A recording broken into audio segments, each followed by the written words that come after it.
Assalamu alaikum everyone, this is Sana. Welcome back again. Hopefully you are all doing great. I'm fine too, alhamdulillah. Last week मैं channel पर irregular थी और आप लोगों के बहुत सारे कमेंट्स, बहुत सारे डीएम्स मुझे आ रहे थे कि आप क्यों वीडियोस अपलोड नहीं कर रही। तो सोचा कि आपको आज रीज़न बता देती हूँ। वीडियोस में थोड़ी गैप के साथ अपलोड कर रही थी क्योंकि मैं कराची गई हुई थी विंटर वेकेशंस में अम्मी के घर। वैसे तो मेरे जो रेगुलर व्यूअर्स हैं और मेरे सब्सक्राइबर्स हैं उन्हें पता है कि मैं कराची से हूँ बेसिकली, और शादी के बाद मैं इस्लामाबाद में रहती हूँ। तो बस साल में एक चक्कर ही लगता है, इतना ज़्यादा नहीं जाती मैं, और वो भी मैं बस 4-5 दिन के लिए ही जाती हूँ। कोई इतना ज़्यादा 1-2 महीने या 15-20 दिन के लिए रहने नहीं जाती, क्योंकि एज यू ऑल नो कि अगर हम जॉइंट फैमिली में रहते हो तो हम अपनी मर्जी से कुछ ज़्यादा दिन अपने मैके में रह सकते हैं, लेकिन अगर आप न्यूक्लियर फैमिली में रहते हैं यानी सेपरेट फैमिली सिस्टम से हैं तो फिर आप इतने ज़्यादा दिन नहीं रह सकते, क्योंकि सेपरेट रहने वालों की रिस्पॉन्सिबिलिटीज़ कंपैरेटिवली ज़्यादा होती हैं जो आपको अकेले ही फुलफिल करनी होती हैं, इसलिए आप कहीं भी ज़्यादा देर नहीं रह सकते। अच्छा, मैंने ये जो छुट्टियों में अपनी वीडियोस अपलोड करने में गैप्स किए हैं, इसका मेरे चैनल पर क्या इफेक्ट हुआ है ये भी मैं आपके साथ आज डिस्कस करूंगी। अच्छा, इस व्लॉग में ना मैंने वही सारे वीडियो क्लिप्स ऐड किए हैं जो इस्लामाबाद से चलते हुए रास्ते में और कराची पहुँचते तक मैंने वीडियोज़ शूट की थी, और घर की वीडियोज़ भी हैं जो मैंने इसमें ऐड कर दी हैं। पंजाब से सिंध पहुंचते हुए हमें कितना टाइम लगा और हमने रास्ते में कहाँ नाइट स्टे किया और कितने उसके चार्जेस थे, ये सब चीज़ें आपको बताऊंगी। अच्छा, ये ट्रैवल हमने बाय रोड किया था। वैसे यूजुअली मैं ट्रेन में ही जाती हूँ अगर मुझे अकेले जाना हो बच्चों के साथ, लेकिन मियाँ जी साथ थे तो फिर हम गाड़ी में गए थे। मुझे क्योंकि आदत है लॉन्ग ट्रैवल्स की, तो मुझे ये ट्रैवल इतना ज़्यादा नहीं लगता जो पंजाब से सिंध का होता है। एक दफ़ा मैं ट्रेन में अकेली बच्चों के साथ गई थी तो मुझे 30 से 35 घंटे लगे थे सिंध पहुँचने में, यानी मुझे इस्लामाबाद से कराची पहुंचने में 35 आवर्स लगे थे क्योंकि ट्रेन काफ़ी लेट हो गई थी। ट्रेन का टाइम जो है ना वो अनप्रिडिक्टेबल होता है, कभी लेट हो जाती हैं, कभी सही एक्यूरेट टाइम पर ही पहुंचाती हैं। तो बस ये आपका तुक्का होता है या आपकी किस्मत होती है कि ट्रेन आपको किस टाइम पर आपके डेस्टिनेशन पर पहुंचाती है। अच्छा, मैंने इन छुट्टियों को एंजॉय करने के चक्कर में जो कुछ गैप्स किए हैं ना अपनी वीडियोस के अपलोडिंग में, तो उससे ना मुझे बड़ा एक नुकसान हुआ है कि मेरे व्यूज थोड़े से डाउन हो गए हैं, क्योंकि हम जब भी यूट्यूब से थोड़ा सा भी इरेगुलरिटी शो करते हैं ना तो फौरन हमारे व्यूज पे इफेक्ट आता है, हमारे चैनल की रेटिंग थोड़ी सी डाउन हो जाती है। खैर मेरी इतनी डाउन तो नहीं हुई, अल्हम्दुलिल्लाह अच्छा जा रहा है चैनल, लेकिन फिर भी थोड़ा सा इफेक्ट आ जाता है कि जो आपके पहले व्यूज आ रहे होते हैं ना उससे आपके व्यूज थोड़े से डाउन हो जाते हैं, लेकिन जब आप दोबारा रेगुलरली वीडियोस अपलोड करते हैं विद फुल कंसिस्टेंसी तो आपके व्यूज वापस आ जाते हैं। तो इसलिए अगर मुझे कोई न्यू यूट्यूबर्स देख रहे हैं तो वो ये बात अपने जहन में बिठा लें कि अगर आपने छुट्टियों को एंजॉय करना है ना तो लिमिटेड हद तक ही करें, कुछ ज़्यादा गैप्स ना लेकर आएँ अपनी वीडियोस में। मैंने तो काफ़ी टाइम के बाद गैप किया है क्योंकि मुझे ज़रूरी जाना था, साल में एक दफ़ा तो मुझे जाना होता है, तो उसमें ऑफ कोर्स मुझे कुछ छुट्टियां करनी पड़ती हैं। और आप लोग यकीन करें कि इस दफ़ा कराची से आकर मेरा बिल्कुल घर पे दिल नहीं लग रहा था, ना ही मेरे व्लॉग्स बनाने को मेरा दिल कर रहा था, ना मेरा किसी भी घर के काम में दिल लग रहा था। आप लोग भी सब हाउसवाइफ्स हैं और इस चीज़ से अग्री करती हैं कि जब अम्मी के घर से हम इतने टाइम बाद जाएं और इतने से दिन रहकर आ जाएं ना, बस 4-5 दिन, तो ऑफ कोर्स फिर अपने घर में दिल नहीं लगता कुछ दिन। खैर दिल का क्या है, दिल को लगाना पड़ता है, समझाना पड़ता है और घर के कामों में वापस इन्वॉल्व करना पड़ता है। तो यहाँ पर हम सारा सामान वगैरह डिग्गी में रख रहे थे। कोई इतना ज़्यादा सामान नहीं था मेरा क्योंकि मैं कुछ दिन के लिए ही गई थी। दुरूद शरीफ और सफ़र की दुआ से हमने ट्रैवल स्टार्ट किया था सुबह 10:30 बजे और नेक्स्ट डे हम रात के टाइम पहुंच गए थे। सिंध पहुंचकर हमने सखर में स्टे किया था नाइट, और उससे फिर नेक्स्ट डे हम कराची के लिए ट्रैवल किया था, जो सखर से कराची 8 घंटे का सफ़र होता है।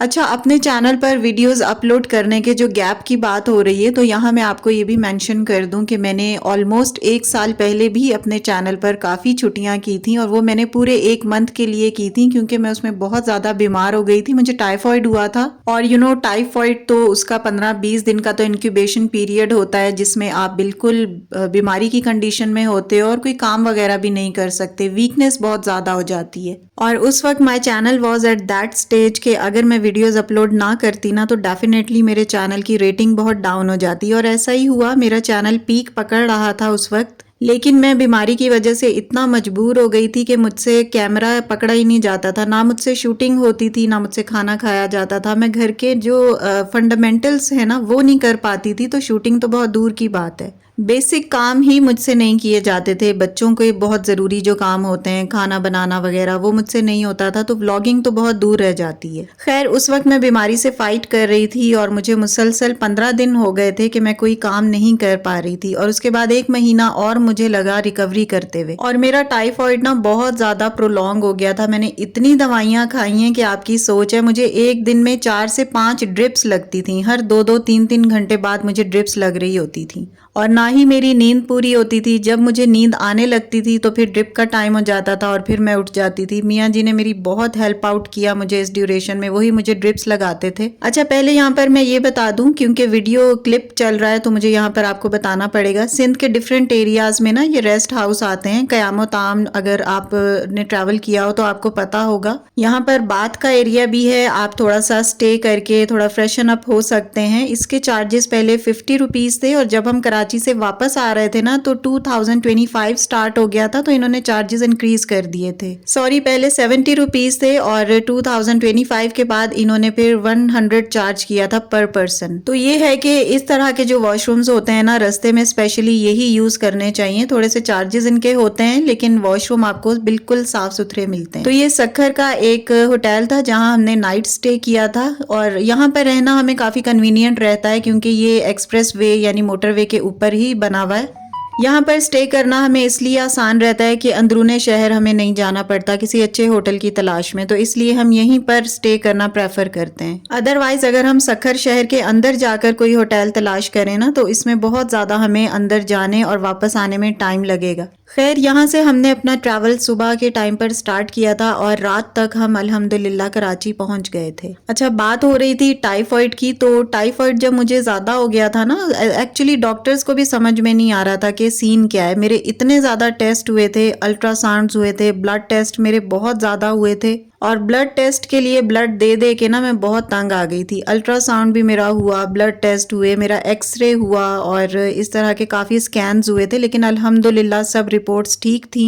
असल में हमारे डॉक्टर्स ही कंफ्यूज हो रहे होते हैं ना, वो खुद ही डायग्नोज नहीं कर पा रहे होते, जिसकी वजह से हमारी बीमारी ड्रैग हो जाती है, तूल पकड़ जाती है। तो बस मेरे साथ भी यही सब हुआ था। टेस्ट्स मेरे बहुत सारे हुए थे लेकिन अल्हम्दुलिल्लाह रिपोर्ट्स क्लियर थी। बस जो टाइफॉइड अपना टाइम लेता है वो टाइम बहुत लिया था। मुझे तकरीबन 1 से 1.5 महीना बुखार रहा था। अच्छा, अब इस ड्यूरेशन में ना मैंने काफ़ी सारे, पूरा 1 महीना मैंने वीडियोस अपलोड नहीं की थी। काफ़ी सारे मैंने गैप्स किए, छुट्टियां की। ऑफ कोर्स मैं वीडियोस बनाने के काबिल ही नहीं थी, मुझे वीकनेस बहुत ज़्यादा थी। मैंने ऑलमोस्ट 1 महीना और या इससे भी कुछ ज़्यादा दिन का गैप किया था। 30 दिन से ज़्यादा ही मेरी वीडियोस थी जो मैंने बिल्कुल अपलोड नहीं की थी, जिसकी वजह से मेरा चैनल ना बहुत ही ज़्यादा डाउन हो गया था और मेरी सारी पिछली मेहनत तकरीबन ख़त्म हो गई थी।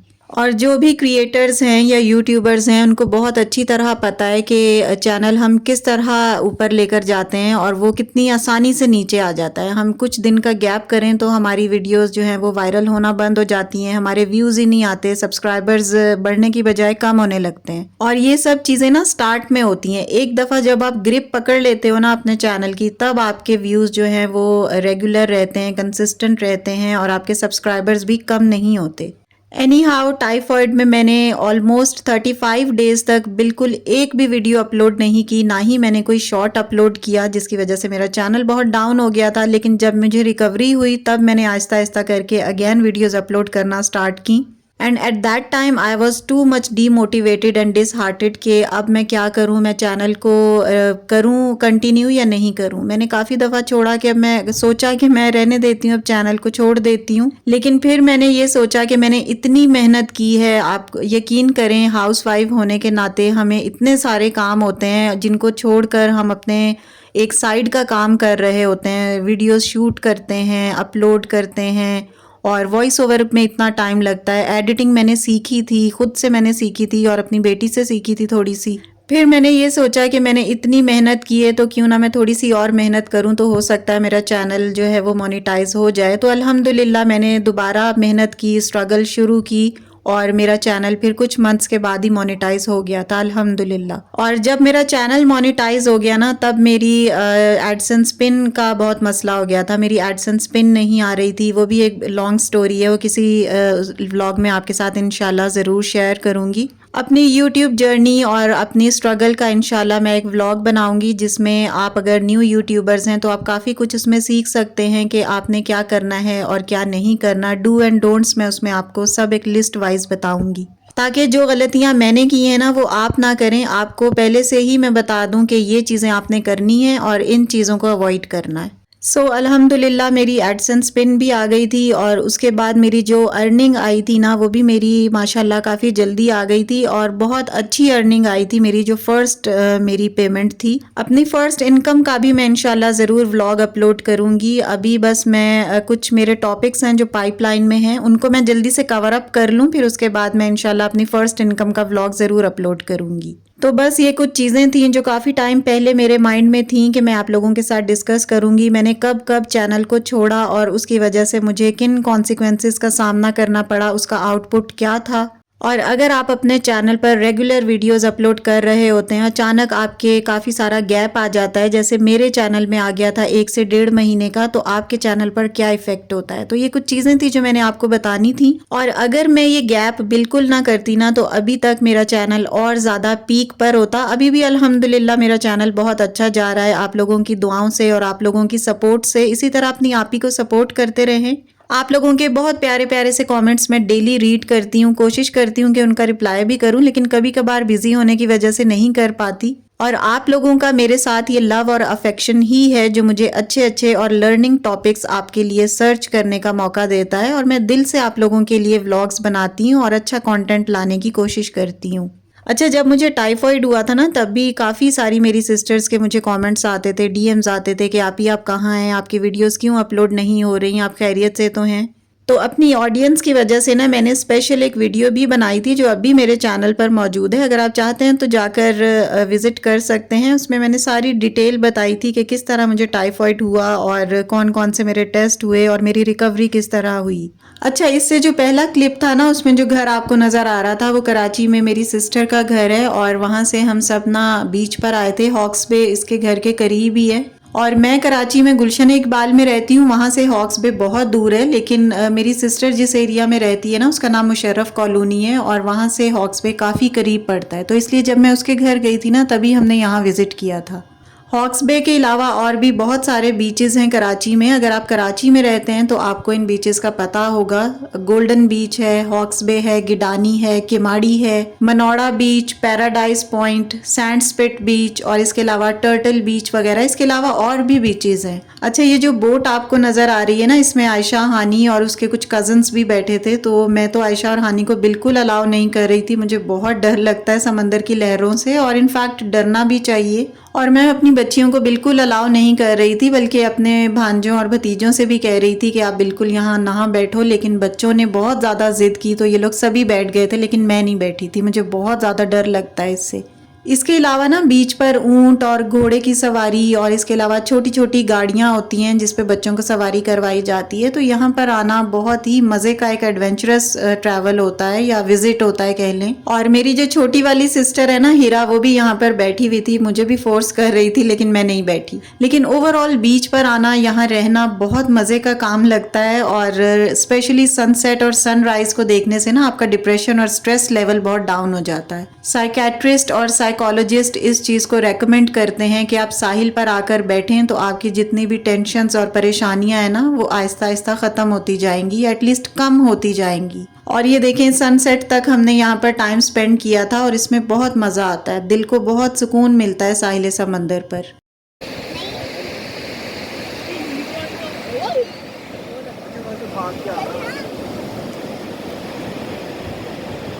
और लहरों की स्पेशली ये जो नेचुरल साउंड होती है ना ये बहुत रिलैक्सिंग होती है। ये कुछ बातें थी जो आप लोगों के साथ करनी थी। वीडियो अच्छी लगी हो तो प्लीज़ लाइक और शेयर कर दीजिएगा। And if you are new on my channel please do subscribe. See you very soon with the brand new content in the next video इंशाल्लाह। Till then stay happy, stay fit and take very good care of yourself. अल्लाह हाफिज़ and take care.